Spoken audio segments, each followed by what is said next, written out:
Syncussion SY-1 from Behringer. It's based on the original Pearl Syncussion from 1979, which originally came with a couple of toms to trigger each of the two voices that we have on here, as well as everything else you need to add it to a standard drum kit. It was definitely aimed at the rhythm section. When I was in school, our drummer picked up a used one, and when he said he was bringing his new Syncussion to the next rehearsal, I was expecting to see a soft furnishing from his granddad's sex dungeon. But no, it was one of these. And what we have is essentially two simple synths with just a few controls. But there's a phenomenal amount of amazing drum, percussion and electro hits you can get from it. In the demo you're listening to here, I'm trying to show what range it has, maybe unsuccessfully. On channel 1 on the left, I'm playing with little claves and bell tones, then changing them to electro percussive hits and 8-bit video game style blips, all on the fly.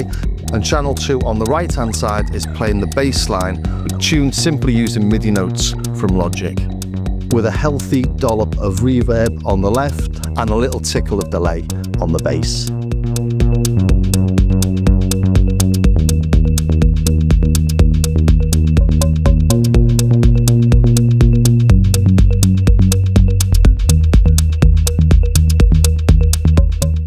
Contestant number 5.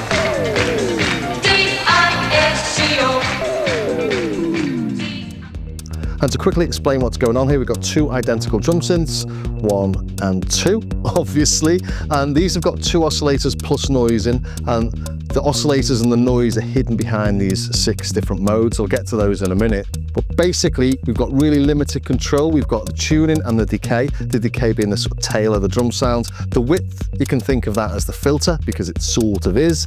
Then we've got a sweep, so we've got the range of the sweep, plus the speed of the sweep and whether it's up or down. We've got an LFO, and we've got the speed or the rate of the LFO plus the depth of that LFO, and that can either be a square or a triangle. Then we've got the volume, and then we've got a sample and hold circuit as well, so you can get random pitches and you can switch that in and out. We can trigger everything via MIDI. I've been triggering it via MIDI using USB, but we've also got a MIDI 5-pin DIN there, and we've got separate outs on the top, so that's good for your Euro rack. We've got tuning in and we've got triggering, so like CV control for your tuning, and then triggering and the sensitivity for your trigger. So that's all the control you've got, but we've got 2 little triggers here, which are quite cool.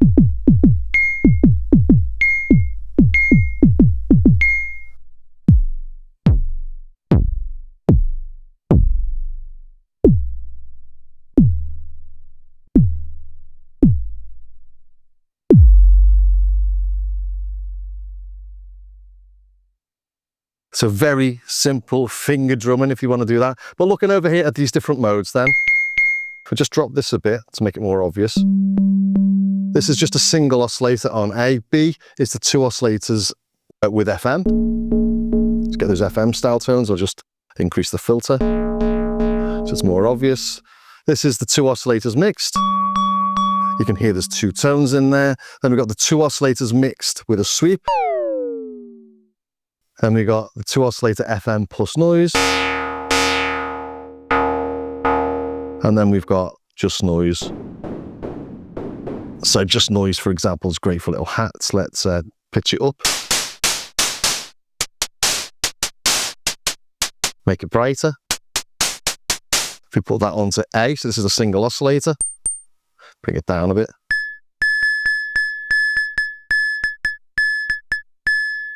So instantly, you can hear how it all works, really. Let's drop the filter on that.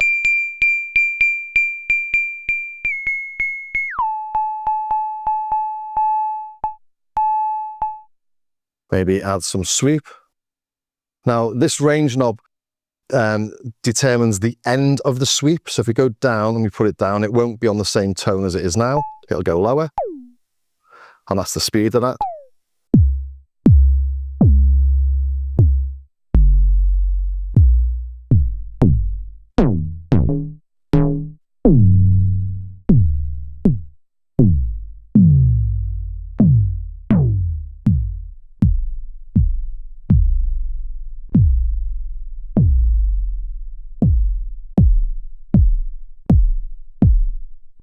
So with the speed and the range of the sweep, you can get kick drums from pretty much everything. If I have the range quite high, bring the sweep time down. So instantly getting kicks. There we go.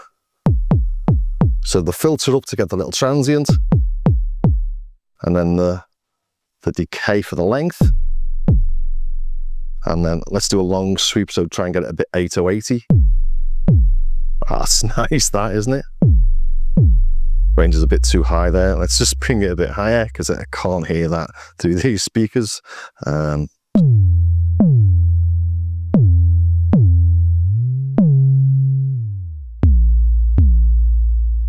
Nice. If we put that onto the next, onto the FM, we're now going to get an FM kick, hopefully. And we are.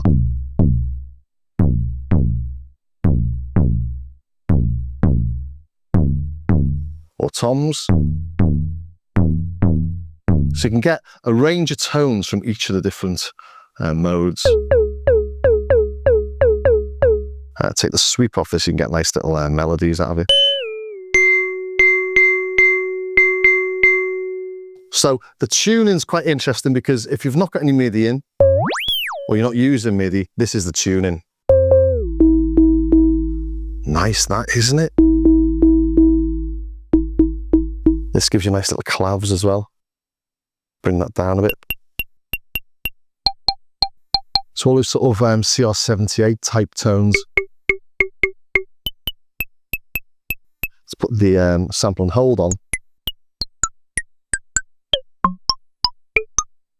Yeah, we put that on the noise, and we do some nice high hi-hats. We're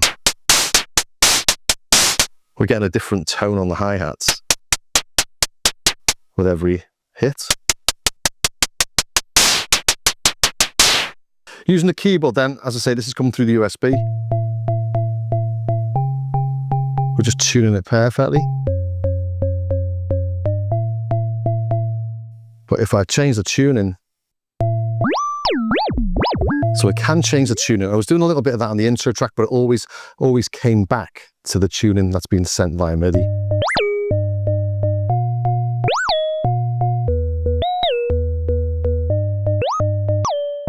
Lovely little effect, that.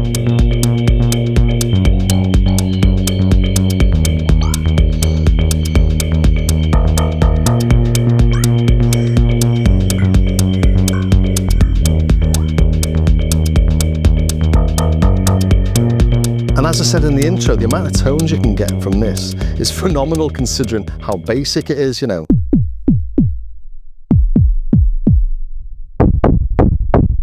So let's try something with the LFO. Yeah, let's use that, and let's add some little wobble.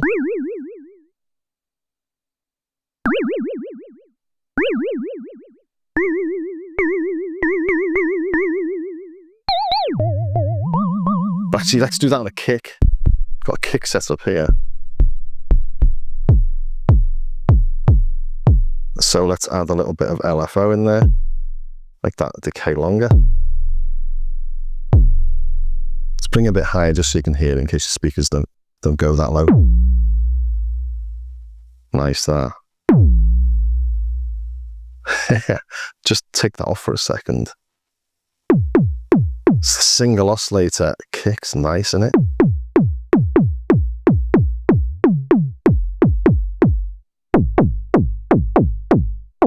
Can't help myself but fiddle with it. And that's why I've made a load of tones just to play you randomly throughout this, because sitting here watching someone do this is like watching someone flicking through thousands of snare drums.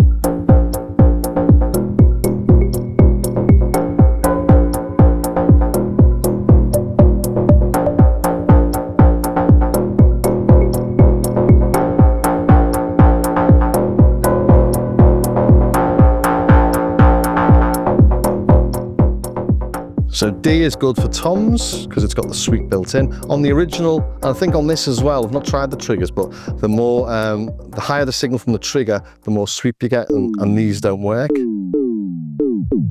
But they do on this.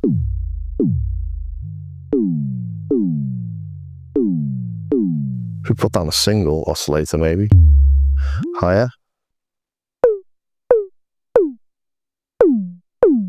Get the idea. 4. Hard to make bad sounds with it. It's like everything you can use. If you go to mental territory with the LFO, so let's try that.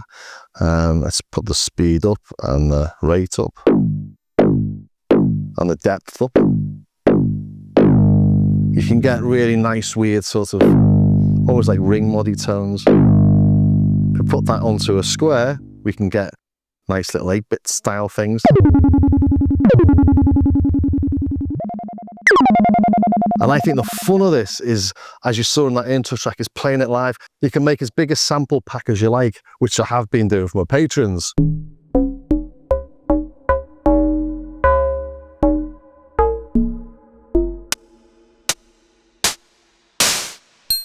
But in the end, you find those really nice things, I find, by just tweaking stuff. And as you're tweaking stuff on the fly, nice little things happen. So like playing the drums. Also, do make sure that you record everything while you're doing it, because you're never going to get it back. But yeah, it's a really simple but really nice sounding little thing. I mean, this was £160 something from Gear for Music in the UK. If you're looking for an original, it's going to cost you a small fortune. Michigan Synthworks make a clone of it as well. A MIDI version will cost you more than this, but it is a DIY kit if you've got the skills. I found this Sycox one on eBay, and Ali James Lab, who does the great Lindrum plugin, has this one in software. So there are various options around. This is a really nice little thing. I'll stick it up against the Edge. Someone was asking me, you know, would you get this or the Edge? They're completely different machines, although you still got 2 voices on each of them. But that's an interesting thought. Obviously, the only righteous way is to buy everything. Seem to can't help myself, but just for the demos, obviously. I'm not that much of a psycho. But yeah, it's a nice little unit. I like it more than I thought would. I only got it for the channel because a couple of people had asked me, and I'm really pleased to have, because it is a very nice little thing. So I hope you enjoyed that, and if you did, please do all those normal things. Like, subscribe, ring the bell, share it. Maybe join me over on Patreon. I will be adding samples of this. And do take a look at my starsguitar.com website. But most of all, thanks for staying to the very end. I will leave you with a little bit more of that intro track. I'll see you next time.